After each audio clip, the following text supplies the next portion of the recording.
ও মা কি ডাইরে রে দুপুরবেলা এখন কি ডারে কিরে মনি তুই সৌদি আরবতে চলে আসলি? কিরে মা ও কিছু না আগে বাড়ি চলে এসলো গা?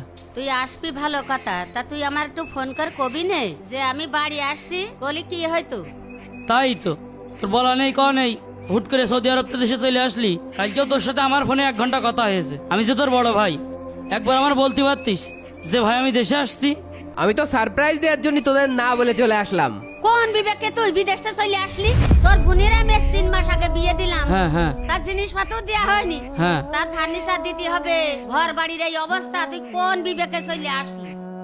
মা এটা তুমি কোনো কথা কইলে? ক্লাস 10 পাস করে বিদেশ চলে গিয়েছি, 9টা বছর বিদেশে কাজ করলাম, 9টা বছরে প্রায় 65 লাখ টাকা তোমাদের পাঠিয়েছি। মেয়েটার বিয়ে দিলে, ঘর দুয়ার ঠিকঠাক করলে, বাড়ি করলে, তোমার এই ছেলেটা প্রায় 5টা বছর বসে খায়, কোনো কাজ কাম করে না। এত কিছু করার পরেও আজ 9টা বছর পর বিদেশতে আসলাম, তোমরা সবাই মিলে এইরকম ব্যবহার করছো। এই আমি বসে খাই মানে? এই থাম, এই চল ঘরে চল, এই দে তোর ব্যাগ দে আমার কাছে, চল ঘরে চল। শোন মা, তোর ছেলে নিষেধ করে দিস আমার সাথে যেন এটা করতে আসে না, তাহলে কিন্তু ভালো হবে না। মন মেজাজই খারাপ করে দিল। মা হ্যাঁ বল। ওই ব্যাংকের চেকটা দাও দিনি। আসলি খাওয়া দাওয়া করবি, বিশ্রাম নিবি, তারপরে তো যাবি। কিরাম ব্যাংকের বই নিয়ে কি করবি? এই 9 বছর বিদেশ থাকতে থাকতেই বিয়ে শাদী করার কথা ভুলেই গেছি, তাই ভাবছি আমাদের ওই উত্তর পাশে একটা ঘর তুলবো। দাও চেক বুকটা দাও। দেখ তোরা 2 ভাই যা ভালো মনে করিস তাই কর, যাই করিস তোর বড় ভাইয়ের সাথে পরামর্শ করে কর।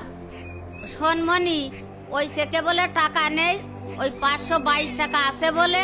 কি টাকা নেই মানে?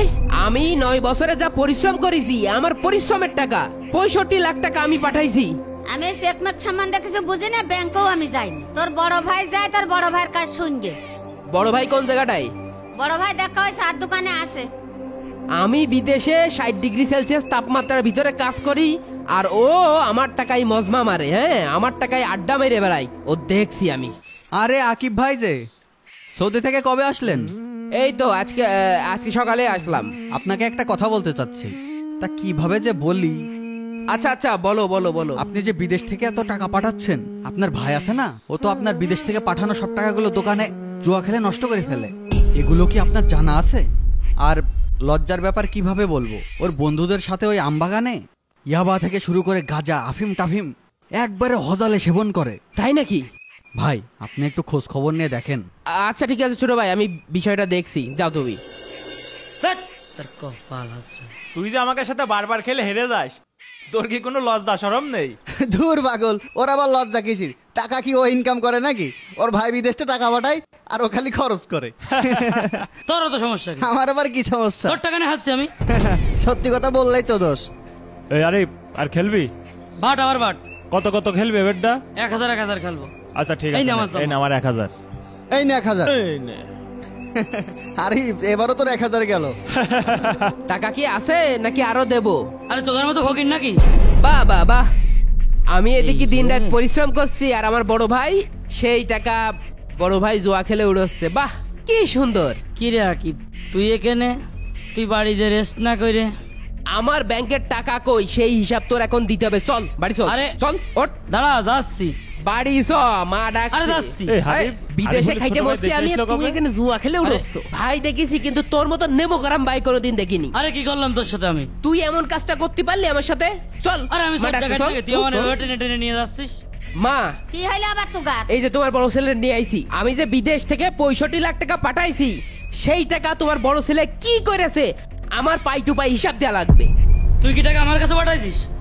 মার অ্যাকাউন্টে পাঠাইছিস? মা জানে। এই আরিফ, তুই আমার দোষ দিছিস কেন? আমি কি লেখাপড়া জানি? বই তো আমি তোর কাছে দিছি, তুই কি করেছিস তা আমি বুঝি। এ দেখ, আমার টাকা যদি আমি না পাই, আমি কিন্তু তোর নামে কেস করবো, তো জেলের ভাত খাওয়াই ছাড়বো। তো যা খুশি তাই করে নিকা, তোর কোনো টাকা পয়সা আমি নিয়ে নি। এই জন্যই আপন মানুষের বিশ্বাস করতে নেই। আমি এই যে মার ভালোবেসে মার অ্যাকাউন্টে টাকা পাঠাইছি, এই টাকাগুলো যদি আমার অ্যাকাউন্টে রাখতাম, সবচেয়ে সঠিক কাজ করতাম। 9টা বছর বিদেশ করেছি, প্রত্যেক দিন 17 থেকে 18 ঘন্টা ডিউটি করেছি। এই 9 বছরে যদি 65 লাখ টাকা আমার কাছে থাকতো, আমি কি দেউলিয়া হতাম? আমি জীবনে কিচ্ছু করিনি তোদের সুখের কথা চিন্তা করে। আজকে তোরা আমার টাকা পয়সা নিয়ে আমার পথে বসাই দিলি। আমি আজকে দেশে আসলাম কি জন্য? শুধুমাত্র তোর জন্য। আমার বন্ধু আমার ডেকে গেল যে তোর ভাই তোর টাকা পয়সা সব শেষ করে দিল। আমি দেশে এসে দেখি যে ঘটনা সত্যি। আব্বা যখন মরে গেল তোর তো বিদেশ যাওয়ার কথা ছিল, তুই গেলি নে। আমি গেলাম, পরিবারের দায়িত্ব নিলাম আমি, পরিবারের হাল ধরলাম আমি, বোনটার বিয়ে দিলাম আমি। তুই যে এতগুলো টাকা নষ্ট করলি, তুই কি ভাবলি না এই টাকাগুলো আমাদের পরিবারের টাকাই? তুই কার টাকা নষ্ট করলি? তুই তো তোর টাকাই নষ্ট করলি। তাই প্রবাসী ভাইয়েরা আপনাদের বলছি, সব টাকা পরিবারের হাতে দেওয়ার আগে সতর্ক থাকুন।